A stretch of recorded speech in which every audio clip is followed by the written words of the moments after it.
I knew a man from Petushki, as muddle-headed as could be. He always got mixed up with clothes. He wore his mittens on his toes, forgot his collar in his haste, and tied a tie around his waist. What a muddle-head was he, that man who lived in Petushki. They told him as he went about, "You've got your coat on inside out." And when they saw his hat, they said, "You've put a saucepan on your head."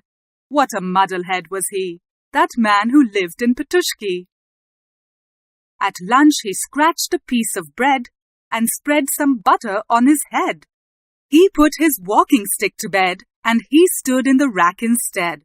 What a muddle-head was he, that man who lived in Petushki. He walked up to a tram one day and climbed in very sprightly. Conductor thought that he would pay. Instead, he said politely, "Pardon your beggin', Mr. Conductor. I'm off for a week's vacation. I stop you to beg your tramway tar as soon as we reach the station." Conductor got a fright and didn't sleep that night. What a muddle-head was he, that man who lived in Petushki. He rushed into the first cafe. "A railway ticket, please, one way." And at the ticket office said, "A slice of tea and a cup of bread." What a muddle-head was he, that man who lived in Petushki. He passed the man collecting the fares and entered a carriage awaiting repairs that stood on a siding all by itself. Half of his luggage he put on a shelf, the rest on the floor, his coat on his lap, and settled himself for a bit of a nap. All at once he raised his head. "I must have been asleep," he said. "Hey, what stop is this?" he cried. "Petushki," a voice replied. Once again he closed his eyes and dreamt he was in paradise.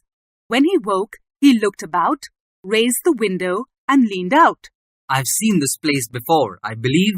Is it Kharkov or is it Kiev? Tell me where I am," he cried. "In Petushki," a voice replied. And so again he settled down and dreamt the world was upside down. When he woke, he looked about, raised the window, and looked out. "I seem to know the station too. Is it Nalchik or Baku? Tell me what it's called," he cried. "Petushki," a voice replied. Up he jumped. "It's a crime. I've been riding all this time, and here I am where I began. That's no way to treat a man." What a muddle-head was he, that man who lived in Petushki.